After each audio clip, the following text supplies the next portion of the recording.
झारखंड से अहम खबर है। एनडीए में सीट शेयरिंग का फॉर्मूला तय हो गया है। झारखंड को लेकर एजेएसयू 10, जेडीयू 2 सीटों पर चुनाव लड़ेगी, यह तय हुआ है। झारखंड में गठबंधन में एलजेपी को 1 सीट मिली है, यानी एनडीए में सीट शेयरिंग का पूरा फॉर्मूला क्या होगा, ये सामने आ गया है। उसमें भी जब हम अभी तक जो हमारा डिस्कशन हुआ, ये 10 सीट में आजसू लड़ने जा रहा है, जिसका नाम मैं आपको बोलना चाहूंगा। एक पहला सीट होगा सिल्ली, जहां से आजसू लड़ेगा। रामगढ़ आजसू लड़ेगा। गोमिया आजसू लड़ेगा। ईसागढ़ आजसू लड़ेगा। मांडू आजसू लड़ेगा। जुगसलाई आजसू लड़ेगा। डुमरी आजसू लड़ेगा। पाकुड़ आजसू लड़ेगा। लोहारदगा आजसू लड़ेगा। मनोहरपुर आजसू लड़ेगा। जनता दल यू का साथ अभी तक का जो हमारा सरसा हुआ है, वो सरसा का अनुसार जमशेदपुर वेस्ट और तमार जनता दल यू लड़ेगा। ये 2 सीट जनता दल यू लड़ेगा और हम निश्चित है कि जनता दल यू ही अपना पार्टी का नाम घोषित करेगा।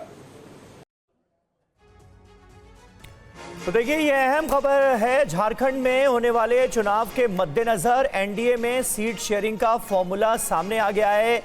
आजसू 10 सीटों पर चुनाव लड़ेगी, जेडीयू 2 सीटों पर चुनाव लड़ेगी और 1 सीट एलजेपी को दी गई है गठबंधन में। इस बात का ऐलान कर दिया गया है, ज्वाइंट प्रेस कॉन्फ्रेंस कर दी गई है और सीट शेयरिंग का फॉर्मूला क्या होगा, ये तस्वीर सामने रख दी गई है। झारखंड में 10 विधानसभा सीटों पर आजसू चुनाव लड़ेगी, ये तय हो गया है। अभी आप सुन रहे थे हिमंता बिस्वा शर्मा को भी। रूपेश कुमार हमारे संवाददाता इस वक्त हमारे साथ जुड़ चुके हैं। रूपेश, सीट शेयरिंग का फॉर्मूला सामने आ गया है, क्या खास बात इसमें नजर आ रही है, जरा तफसील से बताएं। देखिए, बिल्कुल आजसू हालांकि आजसू ने 2 से 3 सीटें और मांगी थी, लेकिन आजसू को 10 सीटों पर अगर चुनाव लड़ने के लिए कहा गया है तो हेमंत बिस्वा शर्मा ने इससे पहले ही कह दिया था कि उनको इतनी सीटें दी जाएंगी। कुछ सीटों को लेकर के जरूर, जैसे सिल्ली विधानसभा सीट है, सिल्ली से हेमंत लड़ते रहे, सुरेश महतो वहां से चुनाव जरूर लड़ते रहे हैं। 2 सीटों पर चुनाव लड़े थे और इस बार भी जो सुरेश महतो हैं आजसू के चीफ, वो चाहते थे कि 2 सीटों से वो फिर से इस बार भी चुनाव लड़े। हालांकि पिछली बार जब भारतीय जनता पार्टी ने उन्हें मात्र 7 सीटें दी थी, उसके बाद से 7 सीटों के बात नहीं बन पाई थी, लिहाजा आजसू अलग होकर के चुनाव लड़ी थी। आजसू अलग होकर के चुनाव लड़ी थी और 53 सीटों पर आजसू चुनाव लड़ी थी, लेकिन मात्र 2 सीटों पर ही वो जीत दर्ज कर पाई थी। लिहाजा इस बार सभी चाहते थे कि एक गठबंधन यहाँ पर बने और गठबंधन का स्वरूप इस तरीके से हो कि एक परसेप्शन के रूप में कम से कम अगर इंडिया गठबंधन एकजुट है, वहाँ जेएमएम है, कांग्रेस है, आरजेडी भी है, वो अगर चुनाव मिलकर लड़ रहे हैं तो इस बार सीटों को लेकर के कम से कम ऐसी स्थिति ना बने कि एनडीए गठबंधन वहाँ पर बिखर जाए।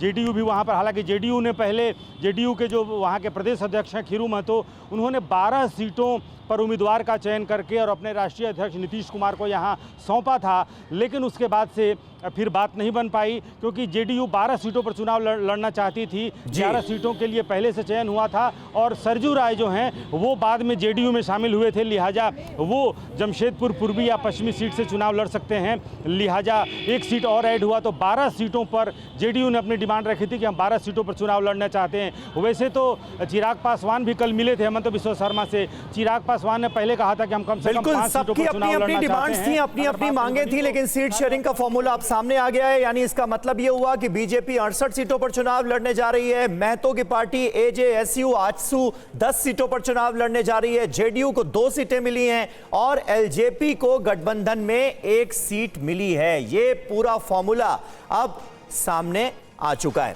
प्रेस कॉन्फ्रेंस की गई है बाकायदा, जिसमें झारखंड बीजेपी के अध्यक्ष बाबूलाल मरांडी मौजूद थे, आजसू के चीफ सुदेश महतो मौजूद थे और हिमंता बिस्वा शर्मा, असम के सीएम शिवराज सिंह चौहान, इन सभी ने मिलकर ये ज्वाइंट प्रेस कॉन्फ्रेंस की है, जिसमें झारखंड में एनडीए की सीट शेयरिंग का फॉर्मूला क्या होगा, क्या तय किया गया है ये बताया गया है।